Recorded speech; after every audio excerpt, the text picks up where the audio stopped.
bonjour à vous toutes et à vous tous. Merci d'être là. Et puis merci à nos intervenants, nos illustrateurs, nos artistes d'être présents.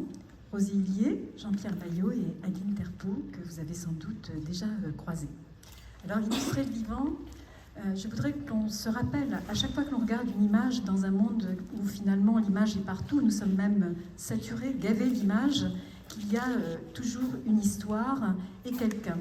Lorsque vous voyez au bas d'un tableau, d'une œuvre, la mention anonyme, c'est déjà le début d'une histoire. Lorsque vous voyez deux lettres, SL, ciné locaux, sans lieu, cela a aussi une signification. Non daté, ND, c'est aussi quelque chose d'assez remarquable. Alors pour démarrer cela, je vais vous montrer quelque chose et vous raconter une histoire qui ne me paraît pas du tout évidente. Voilà. Il s'agit d'un foulard qui a été créé pour le centenaire de la prestigieuse maison Hermès. Si je vous demandais ce que vous voyez, que me répondriez-vous? Comment? Des fenêtres, des pixels, un immeuble. Eh bien, en réalité, il s'agit d'histoires d'amour. Celui qui a conçu ce foulard s'appelle Philippe Appelwag. C'est un immense typographe, un très très grand artiste. Et il est parti des fragments amoureux de Barthes. Et chaque petit rectangle représente un moment de la rencontre amoureuse avec des hachures qui symbolisent la solitude de celui qui est amoureux et qui attend. Et c'est aussi la possibilité d'une histoire qui peut s'interrompre. Ce que je veux dire par là, c'est qui dit image, dit derrière personne et devant regardeur et interprétation, ce qui n'est pas toujours évident. Aujourd'hui, nous allons parler donc tout précisément d'illustration et d'illustrer. Si vous regardez la définition du verbe illustrer, vous verrez qu'illustrer signifie rendre plus clair, donner des exemples ou rendre illustre, autrement dit célèbre, ce qui veut dire que c'est quelque chose que l'on va connaître. Et en tous les cas, il y a toujours la notion d'enrichissement. Lorsque vous êtes arrivé à la médiathèque, vous avez sans doute vu les œuvres de nos artistes qui étaient exposées, et parmi celles-ci, il y avait celle de Rosie Hillier. Vous avez peut-être remarqué des animaux. Lorsque j'ai discuté avec Rosie pour la première fois, j'ai été frappée par la précision de son travail, et je lui ai demandé de me donner une représentation d'animal, et elle m'a envoyé le lièvre de Dürer. Alors je te laisse parler de ton travail, d'abord de comment démarre un dessin, comment entames-tu ce projet? Bonjour. En discutant avec Muriel, du coup j'ai raconté un petit peu comment j'ai commencé à dessiner ou pourquoi j'ai commencé à dessiner quand j'étais jeune et de comment du coup, mon process de dessin naît de ça. Donc, quand j'étais petite, j'étais obsédée par les chevaux. Je ne sais pas s'il y a des gens parmi nous qui sont des foutus chevaux, peut-être pas. Mais en tout cas, quand on est dans des chevaux, on a envie de passer tout son temps avec eux. Et donc, je les dessinais. Et pour les dessiner, ça passait par une sorte d'étude assez tactile, parce que j'avais eu la chance d'avoir des poneys à la maison. Voilà. Et donc, une assez bonne connaissance de leur anatomie. Et donc, j'ai gardé ça avec moi. Maintenant, je ne dessine pas que des poneys. Mais c'est d'abord en fait un rapport à l'animal et une assez bonne connaissance, je n'irai pas jusqu'à dire scientifique, mais une connaissance qui va au-delà de l'apparence, parce qu'on a besoin de connaître un petit peu la structure cachée de quelque chose pour pouvoir l'interpréter. Voilà. Merci. Alors si le lièvre de Dürer est extraordinaire, c'est d'abord parce que c'est un dessin qui a été créé en 1502. Il y a quelque chose qui est remarquable, et je le signale vraiment pour les étudiants de design, c'est quand même, vous avez est-ce qu'on peut avoir le lièvre? Si vous regardez la signature de Dürer, ce monogramme, c'est quand même le premier logo de l'histoire. C'est quelque chose de très très moderne. Il y a aussi, quand on regarde le lièvre, c'est un peu pixelisé, mais nous n'avons qu'une envie, c'est plonger la main dans sa fourrure parce que c'est très très réaliste. On peut aussi, on retrouve la précision de Rosie, c'est-à-dire qu'on imagine que c'est un animal qui est jeune, qui est en bonne santé. Et il y a quelque chose d'assez frappant, et une technique qu'emploie aussi Rosie. Il n'y a pas de décor autour. Il faut imaginer qu'au XVIe siècle, Dürer a représenté un animal qui n'est pas dans la nature, mais qui n'est pas non plus dans l'atelier. Si vous essayez de vous souvenir des œuvres que vous connaissez qui remontent au XVIe siècle, vous verrez que c'est révolutionnaire. Lorsque je suis arrivée, j'ai regardé donc, le travail qu'a fait Rosie sur les animaux et les plantes, et je me suis aperçue qu'il n'y avait pas de décor derrière non plus. C'est un peu pour ça que j'ai choisi aussi ce livre. Mais alors peut-être que je me trompe, mais je crois qu'il y avait il y a une discussion sur si oui ou non Dürer avait utilisé des lièvres morts pour le. Alors peut-être que je sais pas, peut-être que vous savez mieux que moi. Enfin, en tout cas, j'ai lu sur Wikipédia qu'il y avait une discussion sur le fait si oui ou non est-ce que l'animal était mort et que ça pourrait expliquer comment il a pu déjà le représenter avec un réalisme comme ça, parce que finalement un lièvre ça bouge et quand on n'a pas une photo devant nous, voilà, c'est. Et puis aussi peut-être pour avoir le côté tactile, enfin vraiment la matière du poil, de pouvoir s'en rapprocher et de le voir de tout près en fait. Voilà. Moi c'est ce que j'aime aussi. Voilà, c'est la matière du lièvre. C'est une aquarelle. Donc à l'époque, on était plutôt sur de l'huile ou des peintures à fresco, enfin à base d'œuf. Et là, il utilise un médium qui est très très volatile, donc qui nous est parvenu 5 siècles après. Donc d'où la prouesse de cet exercice. Alors il y a un autre lièvre, puisque le lièvre a vraiment cette œuvre est capitale dans l'histoire de l'art, et nous allons aborder un autre artiste allemand qui est Joseph Beuys, qui lui voit tout son travail, c'est un travail de performance et un long travail autour du lièvre. Pour lui, le lièvre est mort, et il dit que c'est le tableau de Dürer qui l'a influencé. C'est une autre démarche, mais c'est aussi une illustration du vivant, puisque la mort fait partie de la vie. C'est triste, mais c'est tout le travail aussi qui est fait sur les natures mortes, sur les vanités. C'est vraiment l'illustration du vivant passe aussi par la mort. La nature, c'est aussi dans la nature, tout passe, tout fane, tout disparaît, mais tout renaît aussi. Et il y a aussi quelque chose de merveilleux dans l'illustration, c'est que nous aussi, nous faisons renaître et vivre l'illustration. Alors, nous restons avec Dürer et nous allons passer au rhinocéros. Alors, le rhinocéros, c'est 1515, c'est une drôle d'histoire. En Europe, nous n'avons jamais vu à l'époque de rhinocéros, et le roi du Portugal, Manuel Ier, se voit offrir un rhinocéros.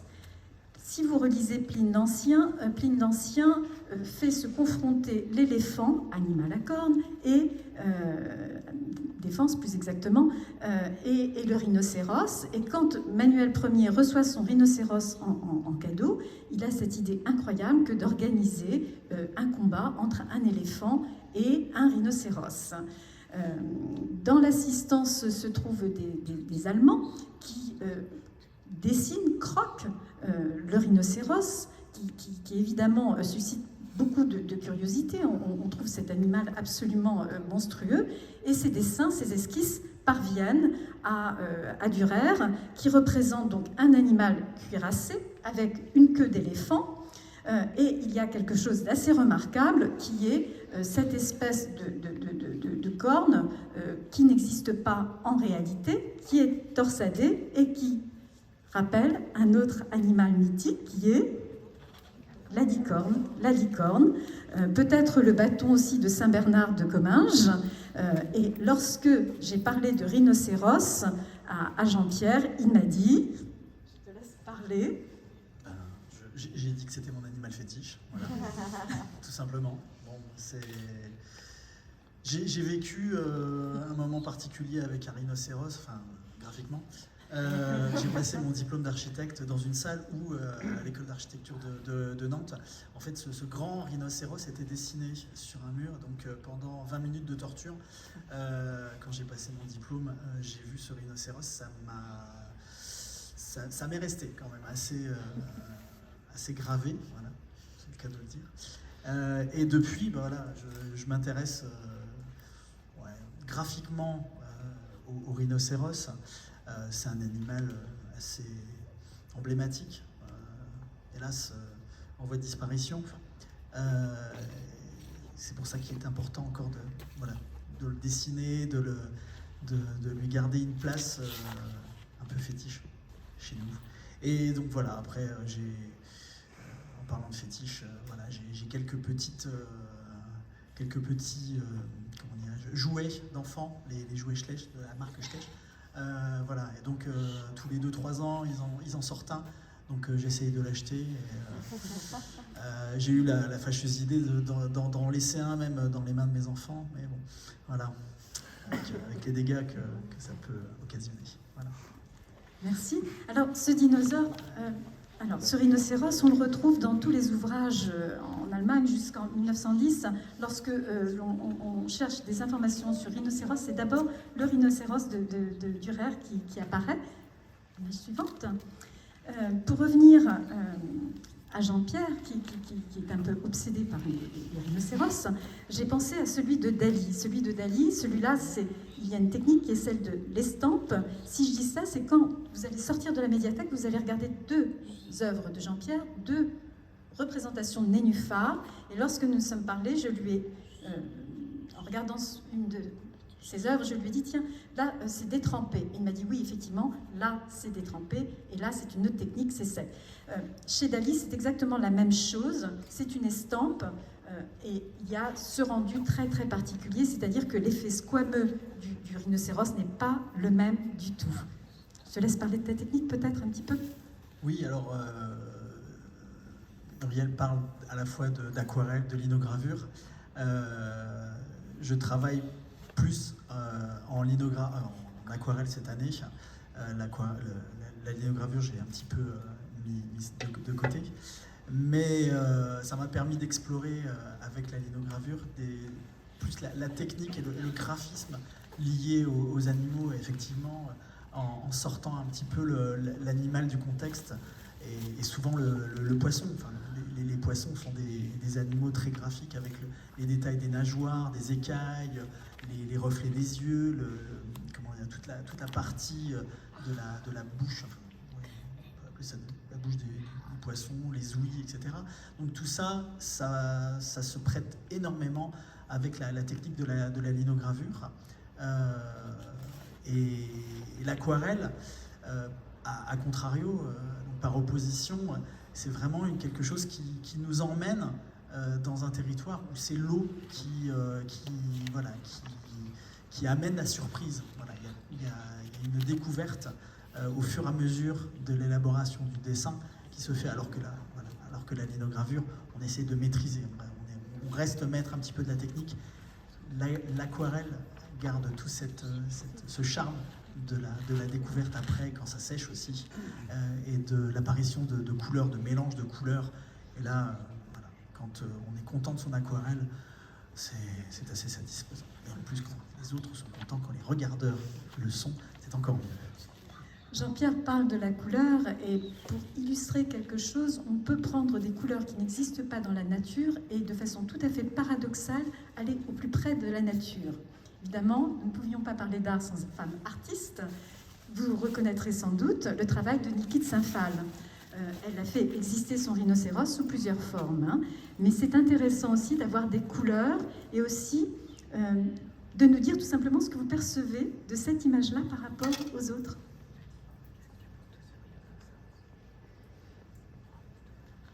Est-ce que vous le prenez au sérieux, ce rhinocéros?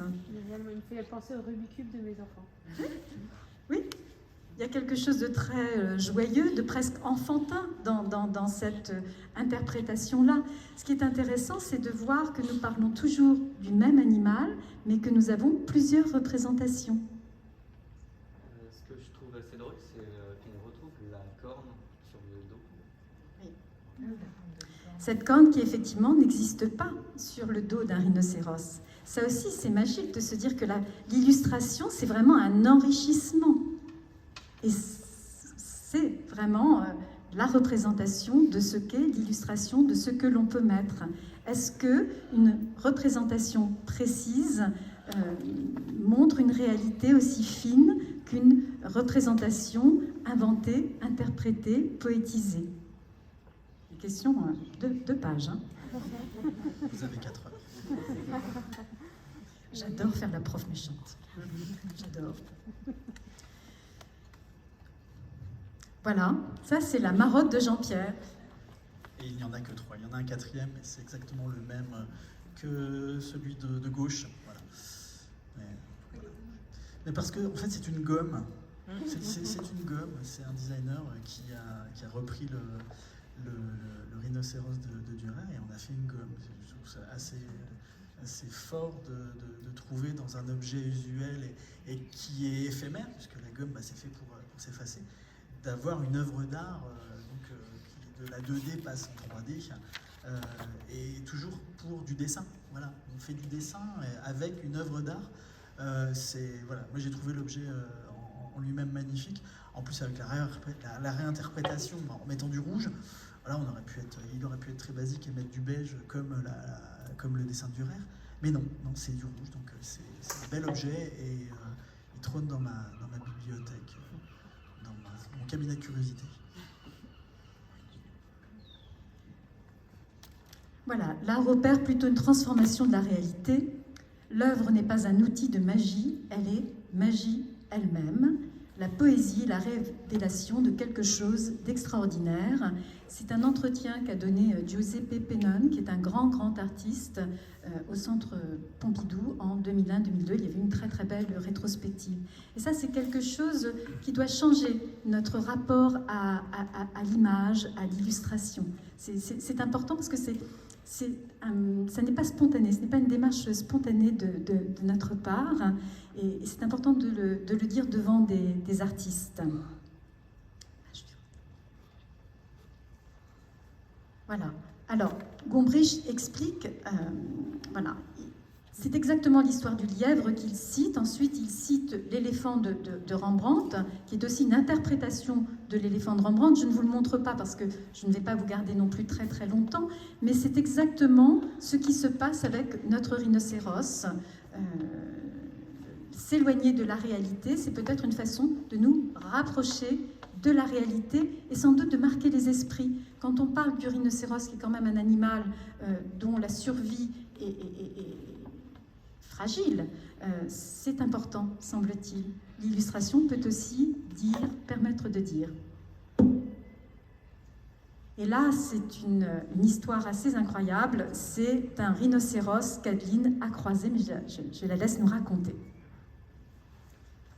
Oui, alors en effet, c'est vrai qu'on a parlé jusque-là plutôt d'aspect graphique. On a parlé d'anatomie, aussi, mais moi, c'est avant tout une histoire de rencontre Ouais. Donc une histoire de rencontre avec les animaux et avec la nature, parce que j'ai ce besoin de traduire plutôt l'émotion. Et donc, l'histoire de ce dessin, c'est en effet une rencontre avec un rhinocéros. Donc ça s'est passé en Namibie, c'était il y a 3 ans. Et je me suis arrêtée, alors j'étais en voiture, sur tout le monde, l'histoire se finit bien, mais même pour la nature. Et je me suis arrêtée pour observer ce rhinocéros qui était vraiment proche de la piste et qui était un peu fantomatique parce que dans le désert du Kalahari, il y a ce désert très blanc, cette poussière qui recouvre tout. Et donc il était parfaitement intégré au paysage, mais il était surtout très placide. Et moi je me suis arrêtée, je suis restée un long moment en face à face comme ça. Comme quoi, je crois qu'il faut toujours garder une bulle pour tout le monde. Chacun a son espace vital. Et je pense que j'avais outrepassé sa bulle, donc il y a un moment donné où il m'a foncé dessus. Et j'ai esquivé effectivement avec un coup d'accélérateur au dernier moment le rhinocéros. Donc voilà. Et donc pendant tout ce temps, il est resté très frontal. Donc, c'est vraiment une image qui m'est restée comme une persistance rectilienne. Et j'avais fait un croquis rapide le jour même dans mon carnet de voyage. Et quand je suis rentrée, j'ai réalisé deux versions en fait de ce rhinocéros. Tout en... Alors à la fois, ce n'est pas donc un rhinocéros, c'est bien ce rhinocéros. celui-là que j'ai rencontré ce jour-là. Et par le biais de son image, je lui ai attribué 2 noms différents qui portent plutôt des valeurs qui font écho au braconnage qu'il subit intensément. Voilà. Donc c'était une manière un peu d'alerter, comme tu l'as dit tout à l'heure, sur cette espèce qui est en danger et qui est extrêmement braconnée. Et donc celui-ci s'appelle Condamné.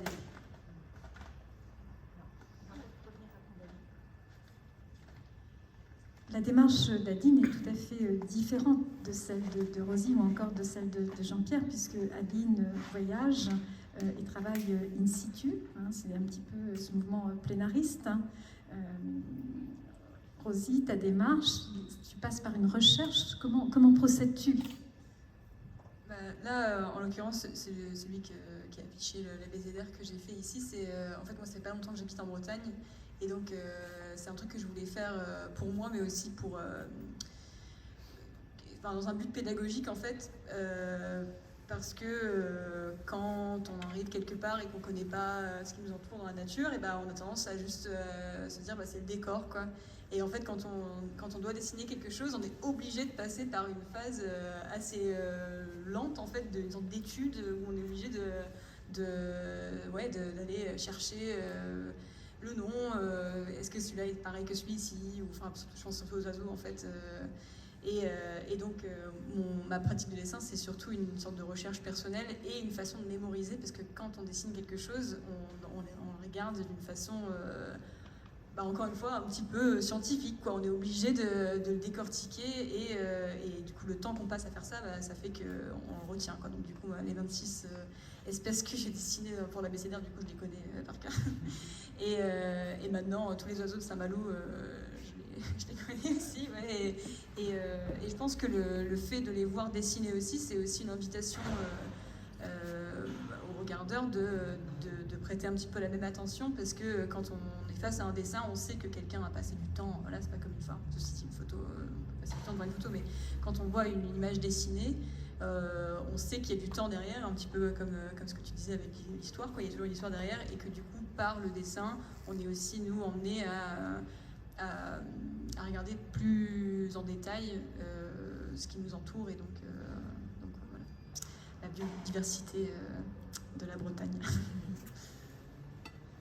Non seulement la biodiversité, mais aussi l'espace-temps, puisque l'on vit très, très, très rapidement. Hein. C'est quelqu'un comme Paul Virilio qui a attiré notre attention sur cette façon que nous avons de vivre. Et l'illustration, c'est aussi une invitation à arrêter le temps. Ça, c'est quelque chose de très, très, très précieux. Du moins, il faut l'espérer. Il est évident que vous traversez le hall, si vous arrivez à la porte, et si je vous demande ce que vous avez vu, je ne suis pas sûre que vous seriez en mesure de me restituer les images que vous aurez laissées derrière vous. Hein. Ça, c'est très, très intéressant. Ce sont des choses que l'on provoque. Faites cet exercice, essayez de regarder, demandez-vous qui est derrière cette image, et vous verrez des pistes extraordinaires s'ouvrir. C'est plus qu'une photographie ou un instantané, c'est autre chose encore qu'un compte-rendu d'illustration. Ça peut être aussi un acte politique. Un acte politique, oula. Oui, tout à fait, un acte politique. En effet, alors là, il va falloir que je rebondisse. En effet. Non, Tu saches. Non, ça peut être un acte politique, mais ça peut être aussi le regard d'un autre pays. Je pense à Jean-Pierre, si vous avez regardé ces poissons, qui évidemment nous plongent en Asie. Et ça, c'est quelque chose qui m'a vraiment, vraiment frappée, parce que un artiste dans la grande tradition asiatique ne représentera pas le même animal ou le même sujet de la même façon qu'un artiste européen. Oui, c'est de la géopolitique alors. Voilà. Tu es rassuré? D'accord, je suis rassuré. Voilà, ça reste plus dans mon domaine non, pas de compétences, parce qu'en géopolitique, effectivement. Mais oui, si on parle d'influence, oui, dans ce cas-là, oui, tout à fait. l'influence asiatique, le japonisme de la fin du 19e siècle. Tout ça, c'est ancré même dans notre culture maintenant. Voilà, les impressionnistes dont on se délecte encore aujourd'hui, et on ne jure que par eux, sont influencés par le japonisme très très vite. Moi, mon artiste favori, qui est Toulouse-Lautrec, par ses affiches, magnifie le japonisme par ses mises en page, par ses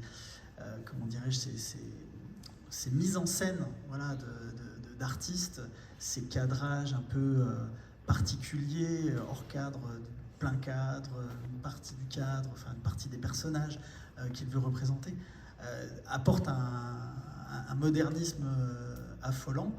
Et oui, je m'en suis inspiré parce que ça fait partie de mon enfance, ça fait partie de ma culture, et puis on est fasciné par les objets. À l'époque, moi, c'était les cartes postales. Avant de pouvoir imiter ou copier du Toulouse-Lautrec, je suis passé plus par Modigliani, parce que je pensais que c'était plus facile, mais en s'essayant sur des techniques différentes, à l'acrylique par exemple.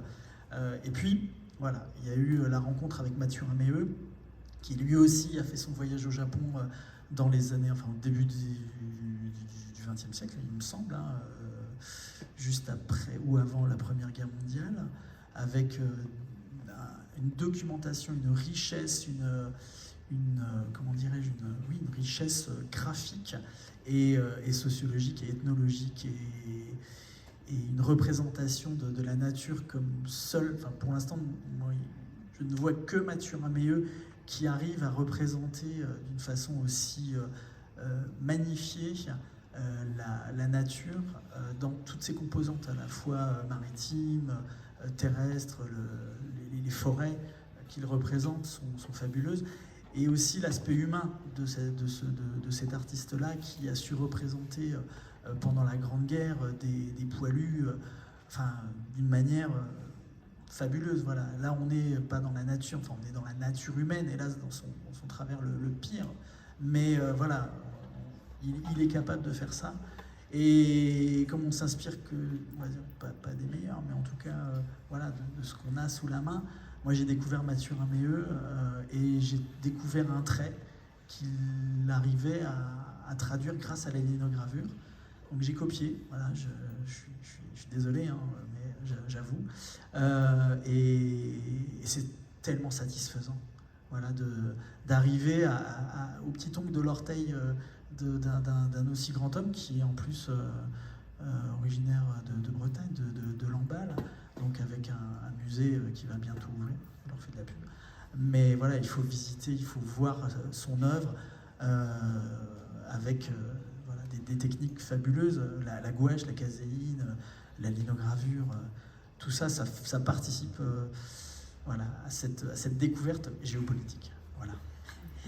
Il y a un peu de politique chez Mathieu Raméeux, parce que Mathieu Raméeux, par exemple, s'est beaucoup consacré aux métiers au sens large, y compris les métiers qui ne sont pas dits nobles, les métiers manuels. Donc l'illustration, c'est aussi cela, c'est aussi donner la parole aux invisibles, ce qui est le cas. Quand on parle de couleur, il y a quelque chose qui est fascinant chez Mathieu Raméeux, c'est le blanc, l'usage du blanc. C'est-à-dire qu'il n'y a pas qu'un blanc, il y a plusieurs blancs. Et cela donne des impressions très, très, très fines, très particulières. Et derrière ce blanc, toutes sortes de choses émergent. Y a-t-il un pays qui vous attire en termes d'illustration, toutes les deux, plus qu'un autre, ou pas du tout?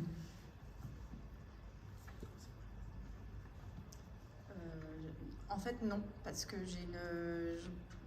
j'ai une vision du voyage assez particulière qui passe encore une fois par le sensible et par les sens. Et donc, c'est vraiment pas un lieu qui me... Évidemment, j'ai plein de lieux que j'ai envie de visiter, mais finalement, c'est pas ça qui prime jamais sur mes choix de voyage. Alors, c'est souvent lié à un projet, effectivement, si on rejoint l'illustration, ça va s'accrocher au départ à une idée, un projet que je vais mener. Et puis qui va m'emmener plutôt à la rencontre d'un animal, d'une espèce, d'interaction ou d'un biotope. Et puis il y a aussi beaucoup, enfin moi j'aime beaucoup laisser les choses se faire assez naturellement en fait. Donc parfois c'est quelque chose qui nous appelle un peu au dernier moment, donc il n'y a pas de... Je veux pas trop me fermer avec des envies qui seraient, je sais pas, des rêves lointains, des rêves d'enfance.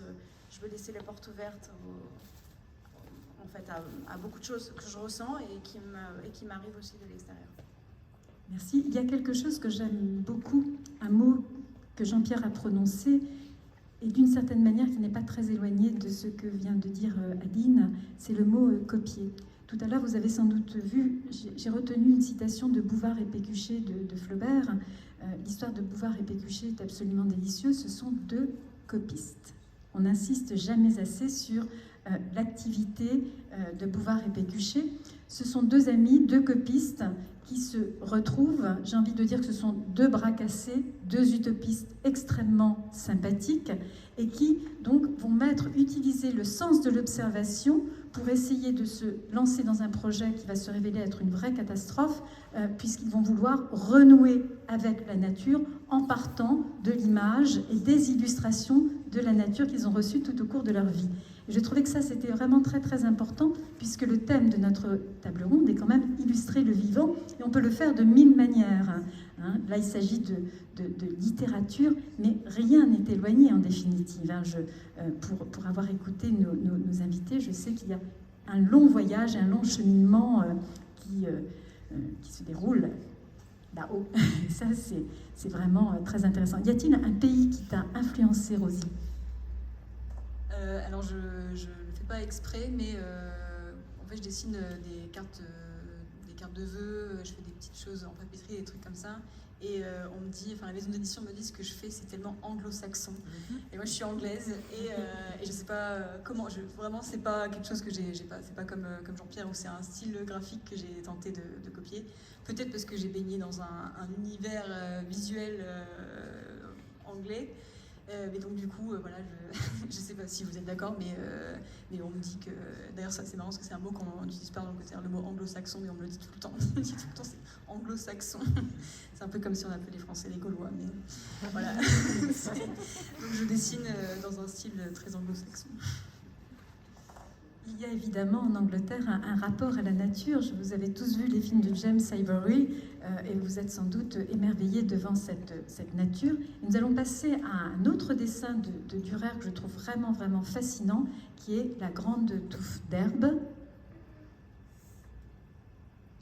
La Grande Touffe d'herbe, c'est comment dirais-je, un dessin qui date de 1503. Et si l'on regarde bien, il y a les racines. C'est un dessin qui est extrêmement précis et on pourrait retrouver, je ne vais pas vous le demander, mais toutes les espèces, donc parmi lesquelles, là j'ai pris des notes parce que je ne suis pas assez forte. Il y a du grand plantain, du pissenlit, de la pâquerette, de la véronique et ainsi de suite. C'est quand même incroyable. C'est un dessin qui a plus de 500 ans. On le regarde avec le même émerveillement et on retrouve cela dans la nature. C'est quand même fascinant. Enfin, je ne sais pas ce que vous en pensez. En fait, avant de venir, j'ai écouté une conférence d'un monsieur que j'aime bien, qui s'appelle Ralph Hammer. Alors peut-être que Thiago, je ne sais pas si... c'est quelqu'un qui travaille dans le biomimétisme. En fait, il est enseignant. Et lui, sa philosophie, c'est de dire que la beauté vient du fait qu'on passe du temps, qu'on passe de l'attention, enfin, qu'on prête de l'attention à quelque chose. Et donc peut-être que... je sais pas, en fait, on est émerveillé, mais peut-être que tout le monde ne le serait pas, je pense, devant ça. Parce que, comme on disait tout à l'heure, on est tellement gavé d'images, et puis tellement c'est réaliste aussi, peut-être que ça ressemble à une photo. Donc peut-être, je sais pas, hein, peut-être que tout le monde n'est pas émerveillé devant ça.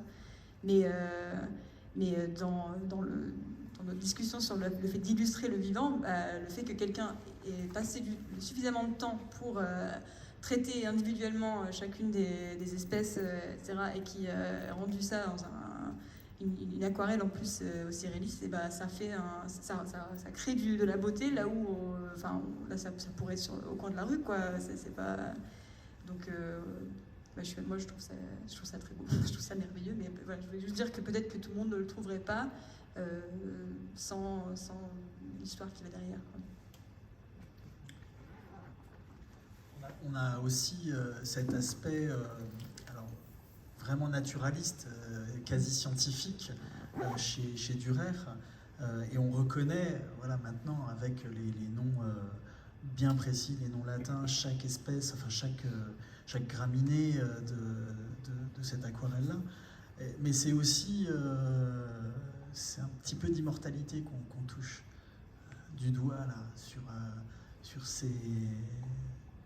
ces planches, parce que voilà, peut-être, j'espère pas, mais ça disparaîtra. Et grâce à quelqu'un du début du XVIe siècle, on a encore une trace quasi photographique, avec des techniques à l'époque quasi rudimentaires, quoi. Aujourd'hui, il faudrait des heures et des heures pour faire ça. Et on ne se rend pas compte, effectivement, comme l'a dit Rosie, du travail qu'il y a derrière, un travail minutieux de photographie, enfin de peinture et quasi photographique, qui là aussi est mis hors contexte, puisque voilà, il n'y a pas de fond, ça magnifie le dessin, tout en lui donnant une banalité, quelque chose de très, très ordinaire. Mais en fait, dès qu'on commence à creuser, dès qu'on commence à analyser un peu, c'est pas du tout ordinaire, c'est carrément exceptionnel. Et c'est la raison pour laquelle Albrecht Dürer est une icône, enfin est un ovni dans la planète dessin, quoi. En effet, ce que tu dis sur le dessin naturaliste, j'y pensais en effet parce que l'origine quand même du dessin naturaliste, c'est quand même intimement lié à la science et aux scientifiques donc qui ont étudié la botanique et la faune, et qui ont voyagé. En fait, à cette époque-là, c'était vraiment extrêmement lié. On était un homme de science, on était un dessinateur, et ça a été longtemps lié, en fait. Donc, c'est vrai que Dürer, il était un artiste, mais il était avant tout un homme de science. Et ça se ressent énormément dans son dessin, donc on retrouve la précision. Je pense aussi que le fait que ce soit sur fond blanc rejoint aussi ce côté très scientifique d'étude, quoi. On sent derrière ça, il n'y a pas que une volonté artistique. Il y a aussi une volonté d'observation précise, donc d'étude, d'interrogation, de questionnement, voilà. Et donc, c'est vrai que Dürer, c'était très tôt, hein, c'était en effet au début du XVIe siècle. Et puis,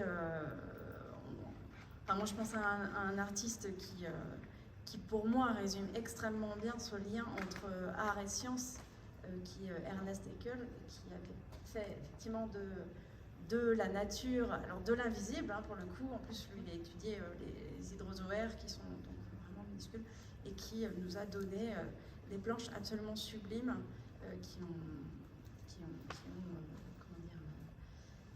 ensuite été reprises de nombreuses fois pour tout ce qui était art structurel chez les verriers, chez les architectes, etc. Mais en fait, c'est très tard que les sciences et les arts se sont dissociés, quoi.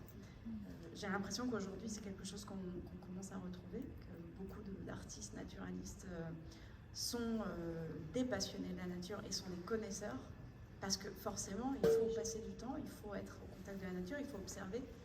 Et donc oui, on a forcément un regard qui est extrêmement, qui peut être froid et technique, et qui est, avec la sensibilité d'artiste qu'on peut rajouter dessus, donne effectivement un travail qui est à la fois beau, sensible, artistique, mais aussi précis. Sur la relation qu'on a avec ce qu'on dessine, ça vaut dans tout, parce que peut-être toi qui dessines en architecture aussi, mais peut-être qu'il y a quelque chose à tirer de ça dans l'illustration du vivant, du fait que quand on dessine quelque chose, en fait, on crée une relation avec cette chose, et un peu comme quand on dessinait le portrait de quelqu'un, en fait, le visage de quelqu'un, d'un seul coup, il nous est beaucoup plus familier, et puis presque, y a un côté un petit peu trop intime des fois, quand on a passé trop de temps à dessiner quelqu'un, en fait, on les regarde pas du tout de la même façon parce que chaque ride, chaque je sais pas, un petit poil qui dépasse, voilà. Et donc peut-être qu'il y a quelque chose à tirer de la relation qui existe entre un animal vivant, ou en tout cas la nature de manière générale, et le dessin, que le dessin soit fait en vue d'être exposé ou d'être beau, en fait, c'est pas forcément très important, en fait, parce que, comme tu disais, le dessin, c'est avant tout un moyen de communication, avant d'appartenir au monde de l'art, et que peut-être que chacun pourrait tirer quelque chose du fait de dessiner un animal, parce que d'un seul coup, une fois qu'on l'a dessiné, bah, ça devient une partie de nous, en fait, c'est un peu... une relation beaucoup plus familière avec l'objet, enfin qui n'est pas vraiment un objet, mais un animal. Oui, ce qui n'est pas représenté n'existe pas, finalement. Et en cela, c'est important. Cette œuvre de Dürer me touche particulièrement, et je vais peut-être un peu briser le rêve. J'imagine que dans des tas de jardins, si le propriétaire du jardin trouvait ces herbes, il n'aurait qu'une envie, c'est les arracher. Je n'ose pas dire mettre du Roundup, mais c'est une réalité. C'est une réalité. Là encore, la conscience écologique, je pense que nous sommes au début d'une réflexion. Nous faisons attention maintenant. Mais cela semble difficile. Vous voyez, vous regardez cette illustration. Peut-être que quelqu'un, d'ailleurs, ne la trouve pas intéressante. Est-ce qu'il y a quelqu'un qui la trouve banale ou, je ne sais pas.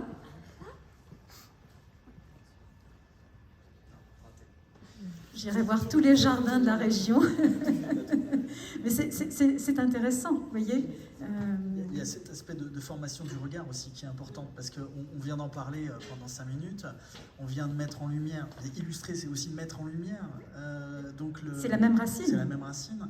On vient de donner les clés pour apprécier une œuvre d'art, et c'est quand même fabuleux, quoi. Et donc, j'ai pas mal d'étudiants là ce soir, et je les incite à lire, voilà, à prendre ce qu'il y a à prendre dans les bouquins et les manuels d'histoire de l'art. Gombrich, voilà, c'est le pape de l'histoire de l'art, avec son pavé d'histoire de l'art sur 3000 ans d'histoire de l'art. C'est fabuleux, mais ça donne des clés. Il y a pas mal de livres sur les symboles qu'on peut voir dans les tableaux, les petits détails, les anecdotes des tableaux qui donnent du sens.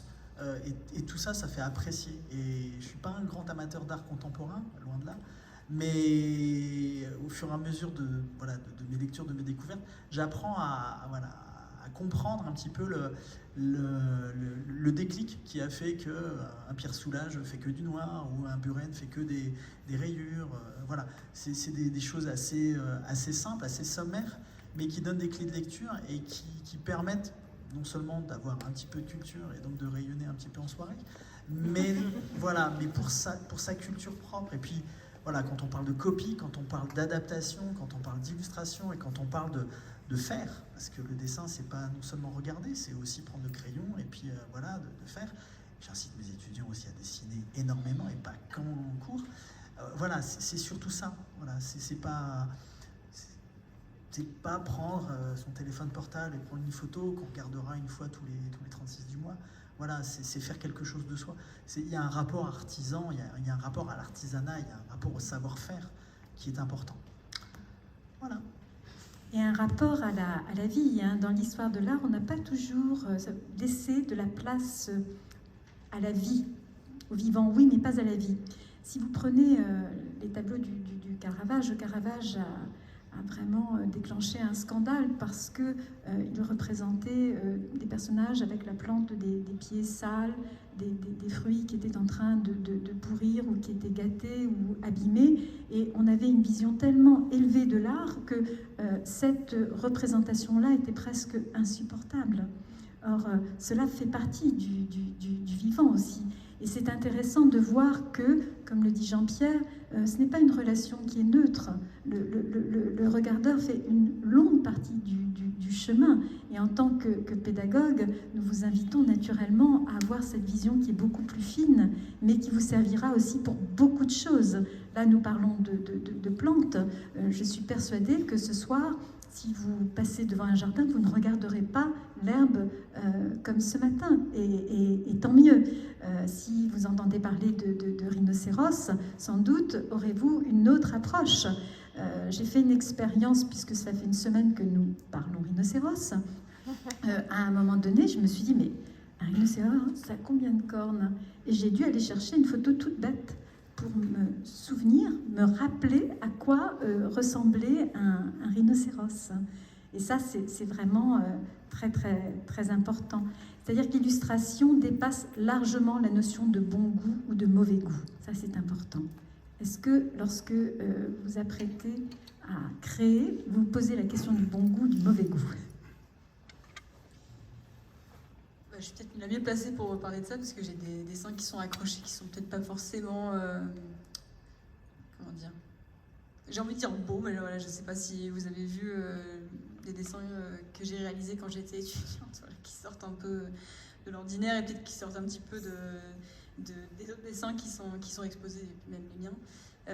Du coup, quand j'ai fait ces dessins-là, je ne me suis pas posé la question de est-ce que c'est du bon goût, du mauvais goût. D'ailleurs, je les ai fait dans un contexte de concours, et quand on passe le concours pour devenir enseignant, il y a aussi on va dire qu'on attribue quelque chose au côté frappant, quoi. Faut que ça accroche, donc on peut choisir son camp, hein, justement.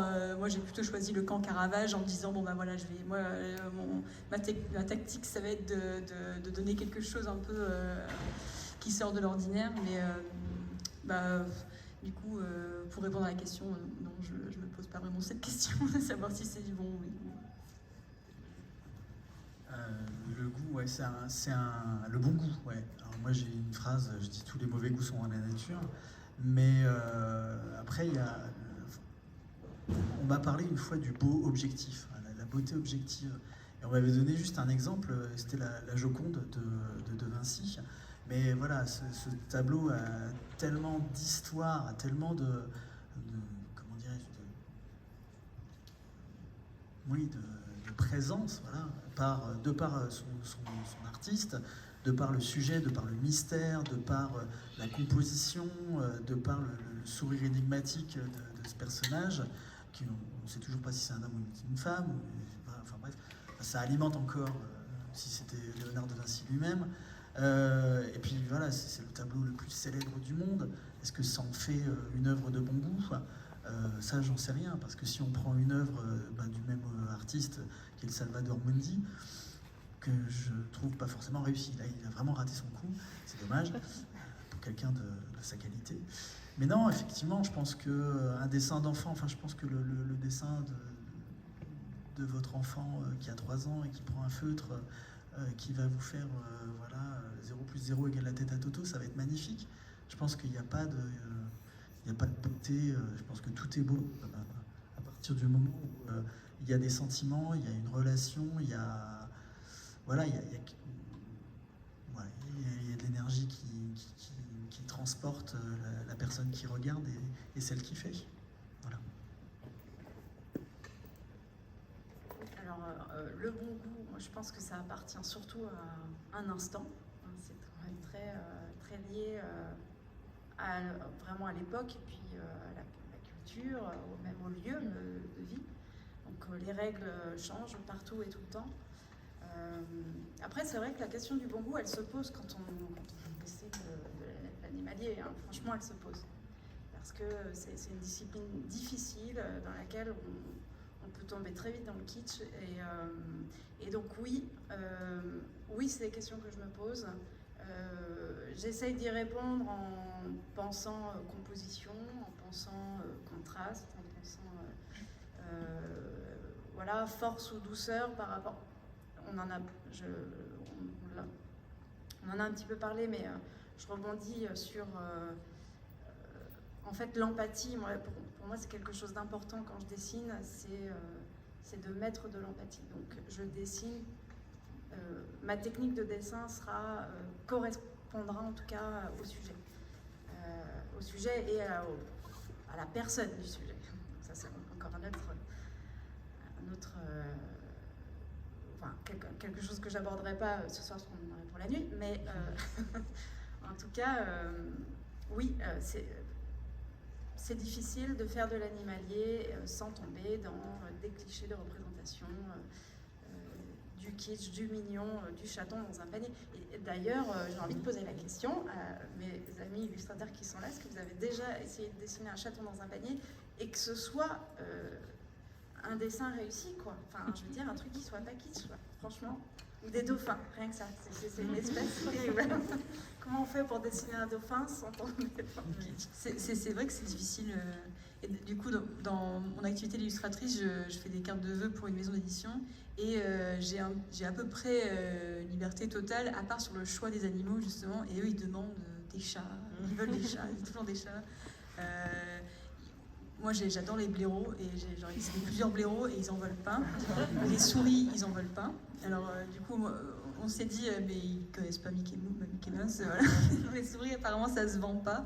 Donc oui, c'est vrai que c'est dur de dessiner un chat sans que ça ressemble à... Après, peut-être que ça... Ouais, il y a un style, enfin, il y a plein de gens qui dessinent des très beaux chats d'ailleurs, mais peut-être quand on est dans une approche réaliste, c'est peut-être ça qui est difficile, quand on a une technique réaliste, de représenter l'animal sans en faire un animal hyper stylisé, sans que ce soit vraiment un peu le calendrier du facteur, comme on parlait.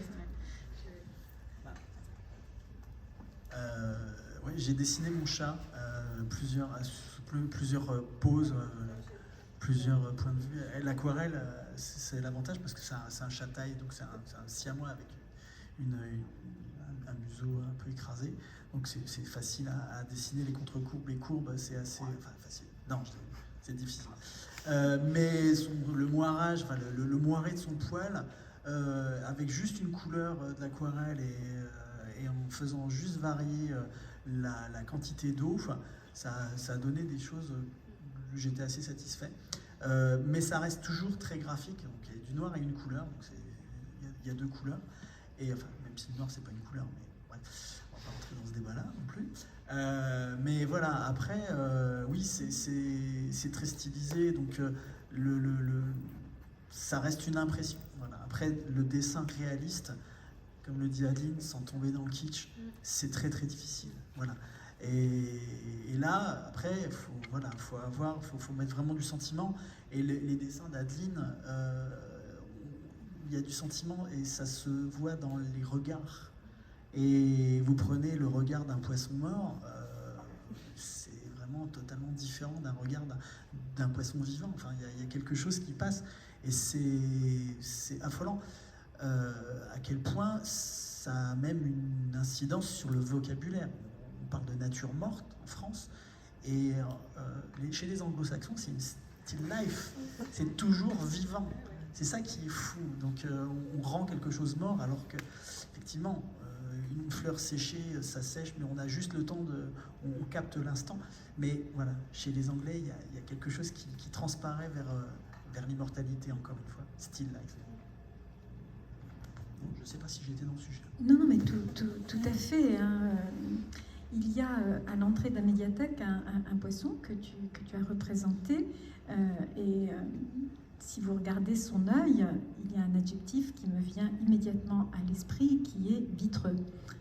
Or, l'œil vitreux n'est pas signe de bonne santé. Hein. C'est que voilà, l'heure est passée. Et j'ai trouvé cela assez fascinant finalement. Je crois, ça aussi c'est intéressant, l'illustration, rester devant une illustration qui représente un poisson qui est mort ne me pose aucun problème. En revanche, je pense qu'être devant un poisson mort et le contempler me poserait un problème, je serais mal à l'aise. Et l'illustration, c'est vraiment très intéressant quand Adeline dit aussi je suis en empathie avec ce qui m'entoure, mais ça, c'est vraiment quelque chose qui doit nous habiter. C'est-à-dire que nous vivons dans un monde, un univers, et nous devons d'être en empathie avec ce monde-là, avec les espèces. Je crois qu'il y a vraiment urgence à renouer avec cela. Et l'illustration permet aussi cette prise de conscience. Je ne sais pas si vous y pensez, si vous avez ce sentiment-là. Oui, et d'ailleurs, je pense que c'est, encore une fois, c'est pas réservé aux... Enfin, ceci dit, on est tous artistes. Enfin, je pense que le dessin Et cette fonction du dessin n'est pas réservée à les personnes qui veulent faire du dessin pour le montrer, pour le publier, etc. Je pense vraiment que c'est quelque chose qui appartient à tout le monde. Et j'allais dire sur l'empathie, je ne sais pas si je suis la seule à qui ça arrive, mais quand je dessine quelqu'un qui sourit, je souris. Je ne sais pas si ça vous est déjà arrivé. Et d'ailleurs, des fois, c'est bizarre parce que c'est vraiment... tirer une grimace quoi, pendant qu'on dessine. Et peut-être que là, c'est plus manifeste et qu'on s'en rend moins compte quand on est dans un dessin. Voilà, mais oui, il y a vraiment un lien qui se crée entre nous et ce qu'on dessine. Ouais. J'ai une expérience comme ça où, effectivement, moi, j'avais dessiné un ours polaire. Alors, c'était aussi pour alerter. Donc, on en vient au sujet, effectivement. Est-ce qu'on a envie de faire passer un message Alors oui, moi, clairement, j'ai envie de faire passer des messages. D'ailleurs, souvent, j'utilise les titres pour ça, si jamais c'est pas assez évocateur. Mais l'histoire de cet ours, je l'avais dessiné, et au moment où j'ai fait son œil, le dessin n'était pas fini, loin d'être fini. Mais au moment où j'ai mis, je pense, l'éclat dans son œil, c'est la seule fois où ça m'est vraiment arrivé, je me suis auto-émotionnée quand même. Et là, je me suis arrêtée et j'ai pas pu continuer tout de suite. J'ai eu l'impression de lui avoir donné la vie. Enfin, c'est pas, ça peut paraître pas très humble de ma part de dire ça. Mais en fait, ce que je veux dire, c'est que en allant essayer de chercher l'émotion, et notamment dans le regard d'un animal, et je sais pas, tout d'un coup, il était là et j'étais vraiment dans l'empathie de son regard. Il portait, le nom de ce dessin c'était Errance. Il nageait dans l'eau en fait, et l'idée c'était que son regard renvoie toute l'errance de son espèce en fait, entre des glaciers qui fondent et le manque de nourriture. Et voilà, je me suis trouvée attristée. Voilà. Il me disait ces choses-là, mais je me suis à ce moment-là complètement retirée de l'équation en fait. C'était pas moi, oh j'ai bien réussi le dessin, c'était absolument pas ça. Tout d'un coup, il existait sans moi. C'était voilà. Bon, d'ailleurs, j'ai eu beaucoup de mal à la laisser partir. J'avoue que j'ai pleuré le jour où il a changé de maison.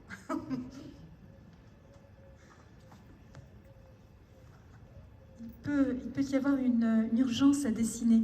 Tout à l'heure, je pense à un animal que nous ne connaissons pas et pour cause parce qu'il a disparu, c'est le dodo. C'est un animal que nous n'avons jamais vu, mais en même temps, j'en mettrai ma main au feu, nous savons tous ce qu'est un dodo. Et je trouve cette dimension extrêmement précieuse, c'est-à-dire que le regard que vous portez sur ceux qui nous entourent, cette façon, c'est un merveilleux testament en fait, que vous nous transmettez. Et je trouve ça très très important, vraiment. Merci. Merci à vous tous.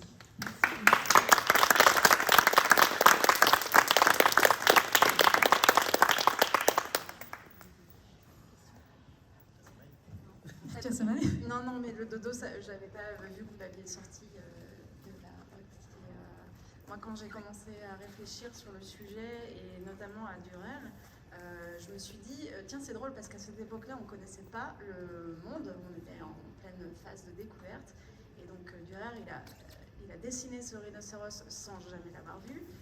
Et donc, il l'a fantasmé. On était à ce moment-là dans l'illustration fantasmée aussi du monde, quand on dessinait l'autre côté de la planète, là, on imaginait... Absolument. Et donc, il lui colle comme ça. En fait, finalement, il en crée une chimère. Il crée une chimère, mais avec ses connaissances. Donc, il utilise des connaissances scientifiques qu'il a, des morceaux de reptiles, des morceaux d'oiseaux, voilà. Et puis, en fait, j'ai pensé après, tout de suite, je me suis dit, mais tiens, c'est drôle parce qu'aujourd'hui, j'avais lu un article il n'y a pas longtemps sur des illustrateurs naturalistes qui travaillent pour le Muséum d'histoire naturelle et qui dessinent notamment les dinosaures. Et je me suis dit, tiens, c'est drôle parce que finalement, aujourd'hui, c'est le passé qu'on fantasme. À l'époque de Dürer, c'était le futur. Et là, ils font exactement la même chose en dessinant des dinosaures. Ils se basent sur ce qu'ils savent, mais évidemment, ils ne l'ont jamais vu. Donc, il brode avec, ça devait avoir une peau de reptile, peut-être une peau un peu d'éléphant, ceci, cela, et on obtient des chimères de la même façon que le rhinocéros de Duhamel. Oui, puis il y a toujours quelque chose, je ne sais pas si vous avez fait cette expérience, j'aime beaucoup les chimères, et ce que je n'aime pas, c'est quand tout d'un coup on me dit la réalité. Je trouve ça terrible en fait. Et l'art permet vraiment d'avoir cette dimension, mais qui montre cette hypersensibilité que je trouve vraiment, vraiment, vraiment intéressante. Avez-vous des questions? Oui, j'en ai une, ça concerne l'anthropomorphisme et l'empathie en fait, et savoir comment vous vous situez par rapport à ça, enfin, quelle est la limite, quelle est la frontière? Ouais, c'est une vaste question, et en plus c'est tout à fait une question actuelle pour moi, parce que je travaille sur j'entame un projet qui intègre totalement la notion d'anthropomorphisme. Il faut savoir que c'est un mot que je déteste, que j'ai particulièrement en horreur, parce qu'il dit que tout est anthropocentré. Voilà, c'est ça qu'il dit, ce mot. Et c'est exactement ce que je veux montrer, c'est le contraire en fait. C'est qu'on arrête de tout rapporter à l'homme.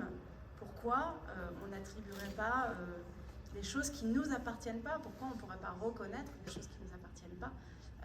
Ça ne veut pas dire ne pas parler avec nos mots, puisqu'évidemment on a un langage, donc on va utiliser nos mots, on va utiliser nos expressions qui sont donc se rapporter à des images. Mais voilà, moi je ne comprends pas ce mot. Mais c'est une lecture, enfin, comment on peut lire les émotions d'un animal? C'est de l'ordre de l'empathie, c'est bien ça. C'est au-delà de ce qu'on pourrait expliquer, c'est ce qu'on ressent. Et je pense que si on arrive à se libérer à un moment donné, quand on est face à la nature, quand on arrive à se libérer de tout son bagage culturel, de tout son bagage même d'ego, de tout un tas de choses qui parasitent la lecture de la nature, je pense qu'on arrive à accéder à nos sens à l'état pur. Et ce que nous dit notre corps n'est qu'un corps dans la nature, juste un truc naturel parmi la nature. Il revient à sa place. Et je pense que si on arrive à entendre cette petite voix-là, elle ne peut pas être fausse. Donc voilà, je pense que c'est ça l'empathie. C'est ce qu'on ressent et qui, à mon avis, ne peut que être vrai. Moi, j'allais juste dire, mon rapport à l'anthropomorphisme dans ce que je fais. Moi, j'aime beaucoup l'illustration jeunesse et quelque chose que je pratique aussi, et peut-être dans un autre registre. Je pense qu'il y a une fine frontière entre faire du trop, du caricatural, etc., et un petit peu rendre plus abordable des choses qui peut-être, si on les représentait telles qu'ils sont dans la nature, sont moins faciles à aborder pour les enfants. Et je pense que c'est un moyen d'entrer dans la représentation de la nature, ou juste l'intérêt pour les animaux, pour les enfants. Mais encore une fois, pas trop, parce que moi, dans des artistes que j'aime bien dans l'illustration jeunesse, c'est justement un petit peu, c'est des animaux qui sont réalistes, mais qui ont un petit côté un petit peu humain, qui permet de reconnaître que c'est bien un animal sauvage, que c'est pas un humain, que c'est pas comme Mickey Mouse, voilà, mais qu'on peut quand même s'identifier, et donc du coup d'accentuer ce côté-là. Quand moi je dessine, j'aime bien aussi trouver des expressions dans l'usage des animaux qui peut-être pour eux ne signifient pas ce que ça signifie pour nous, mais ça permet de créer un lien avec les enfants surtout, je pense. Rosie dit quelque chose de très intéressant. Je voudrais parler d'un personnage que vous connaissez tous, qui est Babar. Babar, qui est l'éléphant qui porte un costume quand les autres éléphants sont nus. C'est étonnant, hein. Comment interpréter cela? Je ne sais pas. Est-ce que quelqu'un a une idée? On est en pleine colonisation, là. On est en pleine incursion de la civilisation occidentale dans l'Afrique. Pas que, on injecte de l'humain pour élever l'animal. Et pour que, il devienne le roi des... Il ne peut que être élevé d'ailleurs s'il emprunte ses codes à l'humain. Je ne m'attendais pas à ce que nous fassions la peau de Babar. Mais, il y a quand même quelque chose de très intéressant dans cette histoire. Hein.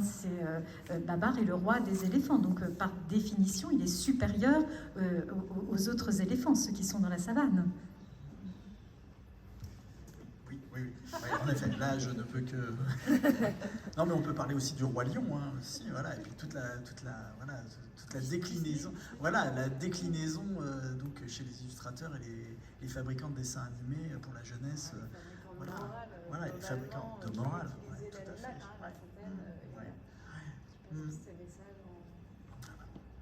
Avec ses fables, oui, tout à fait. Oui, voilà. Tout est dit, hein, voilà. Après, je crois que... Voilà. Ouais, enfin non, mais là, je crois que ça fait encore un sujet. Vous êtes là jusqu'à 4h du matin. Est-ce que vous avez, comme ça, spontanément, une image qui vous a frappé, que vous aimeriez nous citer ?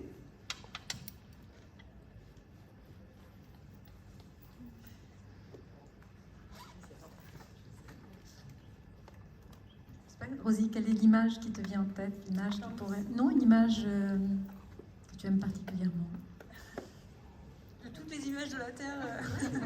En fait, pendant qu'on parle des animaux, des chimères, je pensais au... Je sais pas qui s'appelle comme ça en français, le graphologue. Je sais pas comment on dit en français, du coup, c'est un livre pour les enfants où c'est une petite souris qui part d'un monstre dans une forêt. Comment ça s'appelle en français, ça? Vous connaissez pas? Vous connaissez pas cette histoire C'est typiquement anglophone. C'est anglo-saxon, voilà. Bah, j'étais en train de me figurer The Graphologue. Quelqu'un peut faire une recherche Google pour me sauver. Mais ça a été traduit en français, c'est sûr et certain. Bon, c'est un animal imaginaire et qui est très très très populaire en Angleterre. Ou peut-être que vous connaissez mieux. Encore une fois, j'ai pas le nom en français. Ah mince, Where the Wild Things Are. J'arrête de pas parler. Vous connaissez ça Non, désolé. Ça s'appelle. Comment ça s'appelle? Max et les Maxi Monstres. Max et les Maxi Monstres. Voilà, donc en anglais, ça s'appelle Where the Wild Things Are. Donc ça veut dire là où vivent les choses sauvages. Et donc c'est des chimères et c'est des voilà. Et donc je pensais à ça et au graphologue pour le coup, je sais pas comment on l'appelle en français. Mais non, c'est pas. Il y a une image qui vous marque tous les deux, une représentation particulière? Moi j'avais donné une image, c'était un tableau de Klimt, c'était la jeune femme. On va la... On pourrait en parler des heures de ce tableau-là, mais moi il me fascine parce qu'il y a une représentation de la femme qui est magnifiée, mais c'est vrai que elle ne pourrait exister que parce qu'il y a un décor derrière qui représente une nature imaginaire avec des pans, des oiseaux splendides. Et ce tableau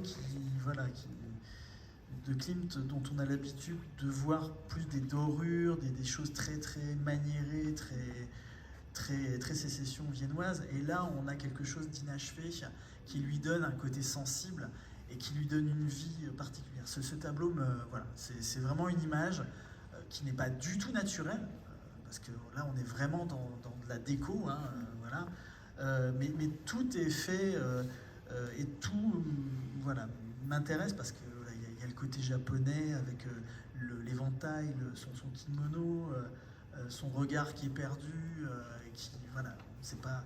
Pour moi, c'est ma Joconde, mais c'est pas naturel. Voilà, c'est dommage, mais c'est une représentation de la nature par rapport. Voilà, c'est une illustration. C'est un dessin d'un dessin. Oui, je crois que ça doit être le dessin d'un dessin. Oui, tout à fait. Ouais. Mais c'était celui qui était le plus contrasté, qui a la meilleure résolution en pixels.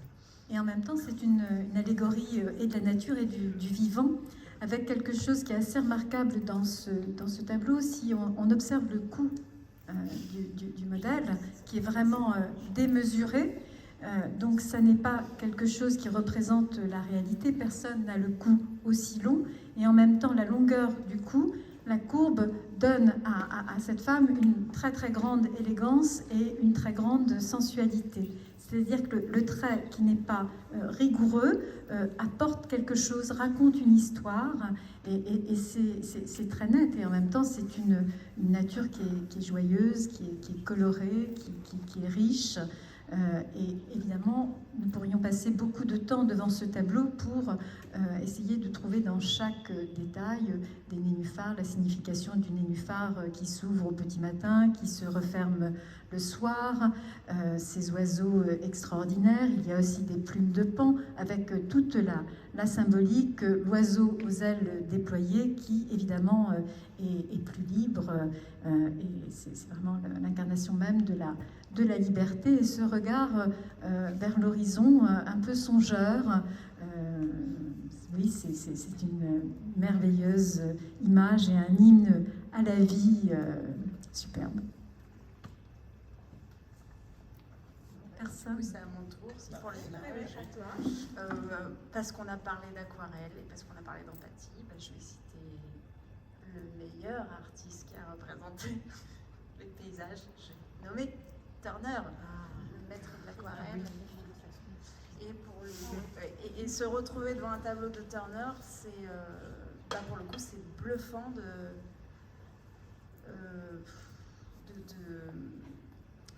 de poésie en fait, je dirais, de poésie. Et donc c'est tout. En fait, il arrive à capter ce qu'on a quand on regarde un paysage et qu'on est complètement scotché par un coucher de soleil, par une brume dans les montagnes. Il a réussi à capter l'essence de la poésie de la nature. Et ça, ce sont des mots qui sont très très importants, l'essence et la poésie de la nature. Vous pouvez vous retrouver devant un coucher de soleil et une mer de Turner, vous n'aurez pas une pointe de bleu. Vous pouvez avoir une mer jaune, un ciel doré et un soleil rouge, et pourtant ce que vous allez voir, c'est un paysage marin. Ça, c'est quand même extraordinaire. Et non seulement c'est un paysage marin, mais la grâce opère, parce qu'on ne peut pas rester insensible devant une telle œuvre. On ressent des choses. Le vivant, c'est aussi ça, c'est l'émotion que l'on ressent. On parle toujours du regardeur. Je sais que c'est un mot qui n'est pas très très joli, mais ça veut bien dire ce que ça veut dire. C'est important.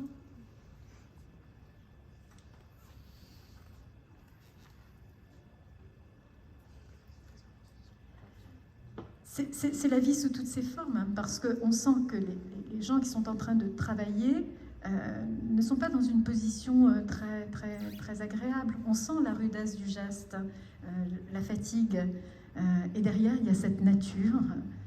Ce n'est pas un ciel très très serein, mais en même temps ça nous touche quand vous voyez les nuages ou la représentation des nuages. Vous vous dites attention, le temps va changer. Et ça nous rend quand même très très petits, ça nous resitue à notre juste place.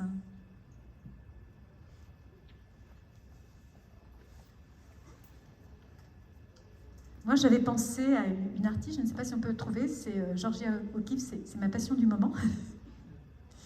Pour plein de raisons. Parce qu'elle a peint beaucoup de... Il y a un tableau avec une O, avec un accent, K2E.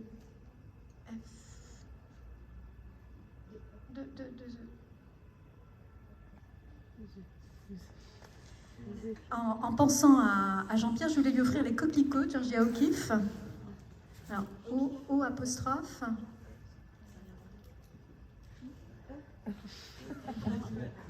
Alors, c'est un grand O. Georgia. Georgia, le prénom. Voilà. Alors, la voilà, hein, elle a fini sa vie donc dans le désert, hein, c'était un choix. Le désert, on se dit qu'il n'y a pas de vie dans le désert, elle a exactement montré le contraire, hein, c'est un paysage où il y a, si la vie n'est pas particulièrement tangible au premier coup d'œil, elle est bien là. On pourrait prendre une fleur avec un coquelicot peut-être. Parce que Georgia O'Keeffe disait que les fleurs étaient tellement petites que personne ne les voyait, que c'est pour ça qu'elle les représentait. Alors ça, c'est un fragment. Bon, on peut partir sur ce coquelicot là. Hein. Voilà, le deuxième.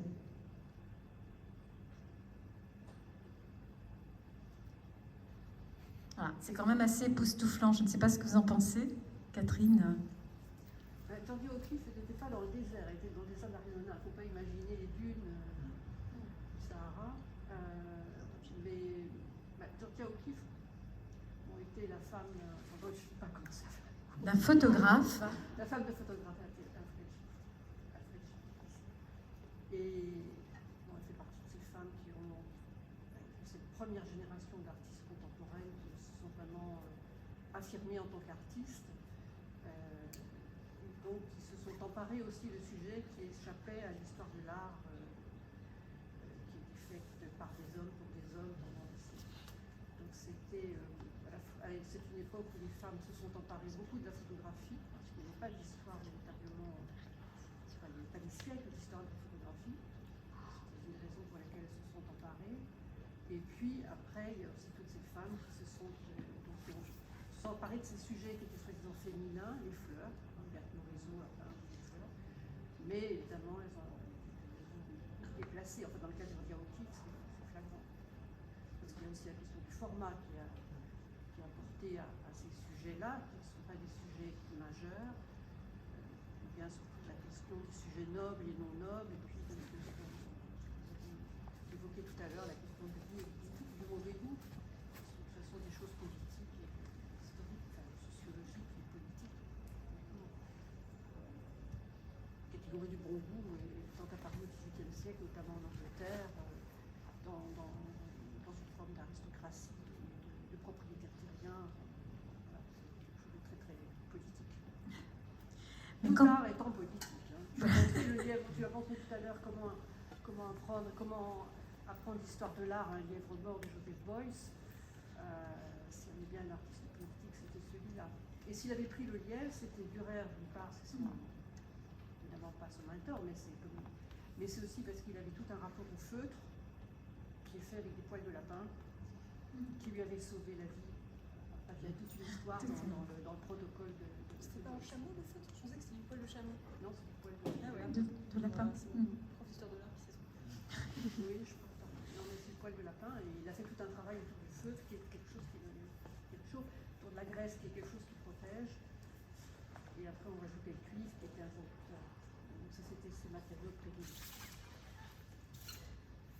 Merci. Voilà pour mais pour en revenir donc au vivant, hein, qui est le thème, on est vraiment dans le cœur de la fleur. Je ne sais pas si vous le ressentez, ce n'est peut-être pas facile sur cet écran-là. Il y a cette allusion sexuelle. Aussi, oui.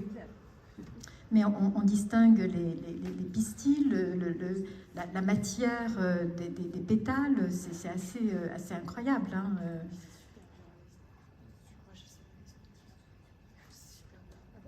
Je sais pas si vous avez déjà essayé de dessiner une fleur à plat, c'est facile, mais dessiner une fleur en 3 dimensions, je trouve ça super dur. Peut-être que c'est facile pour vous, je sais pas. Non, enfin,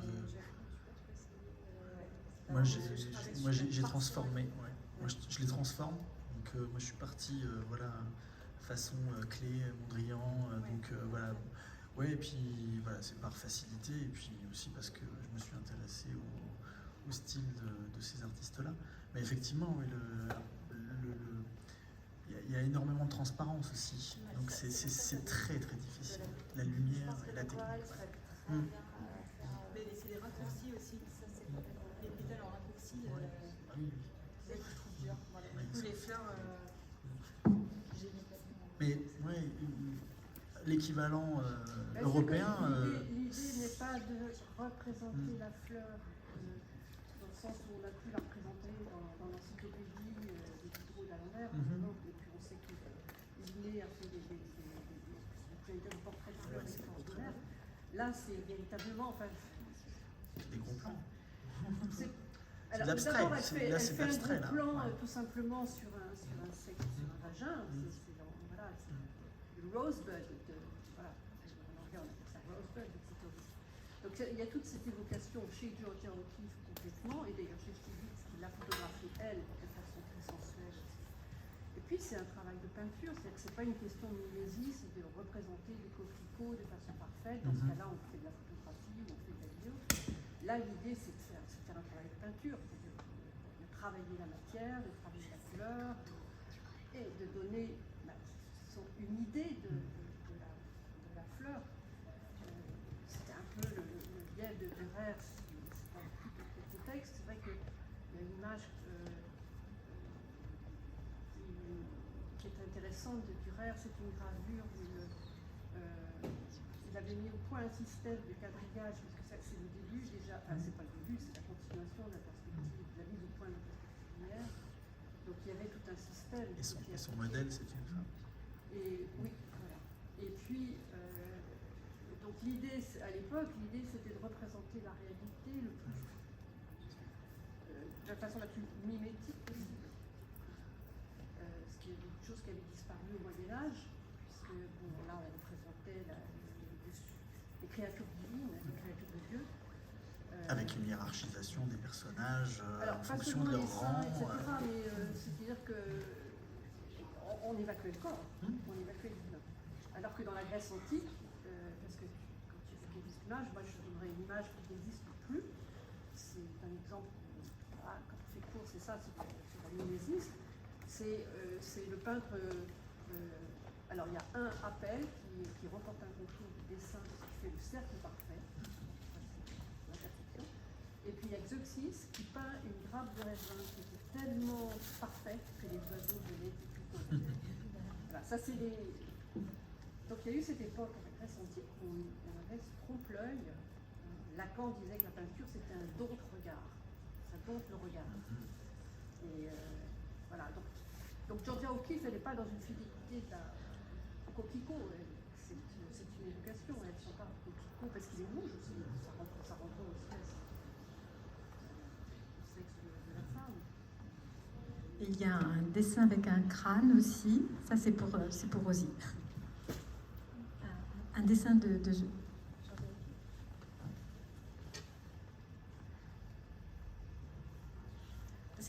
elle a aussi peint la ville. C'est très intéressant quand elle peint la ville. Mais ce n'est pas tellement le sujet. Voilà.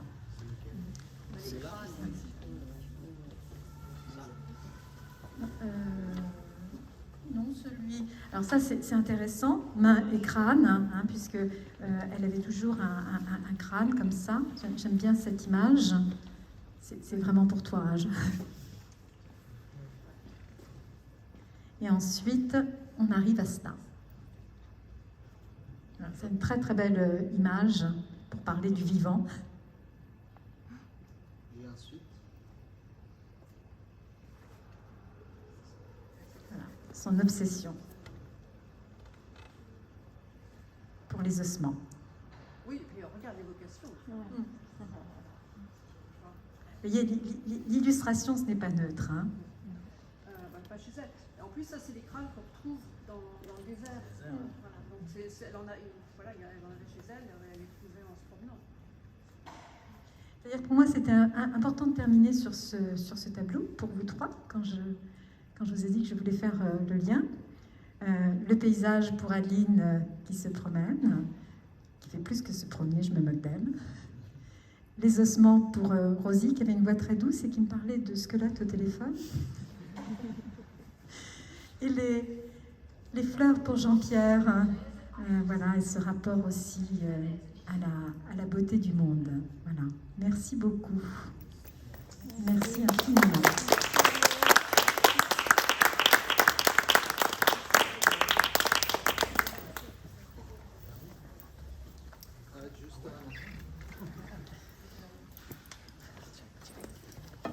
Merci à tous.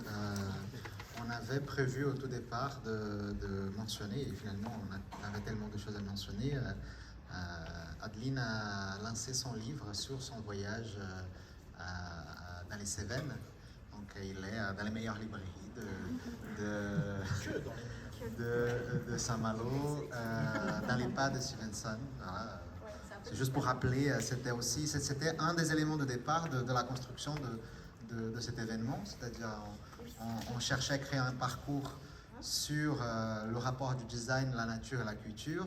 Et on est tout de suite, on s'est orienté sur les compétences et les personnes qui sont avec nous. Et puis il y avait cette sortie de livre qui était là et on a dit il faut retrouver des liens. Et puis il y a eu Jean-Pierre qui est avec nous et Rosie qui est apparue par des relations et on a dit peut-être qu'il y a quelque chose à créer. Et ça s'est créé spontanément comme ça. Mais du livre qui était un peu le départ de ce qui m'a fait résonner à cette idée, il a presque disparu. Mais Le lien avec le livre, c'est s'immerger dans la nature. Donc là, je vais reprendre une phrase qui n'est pas la mienne et que j'ai mis au tout début du livre, qui est une citation de Alexander von Humboldt qui dit la nature doit s'éprouver à travers le sentiment. Eh ben, je pense que c'est une phrase qui se suffit à elle-même parce que voilà, je crois que tous on sera d'accord là-dessus que pouvoir comprendre la nature, c'est juste être au contact de la nature et la sentir.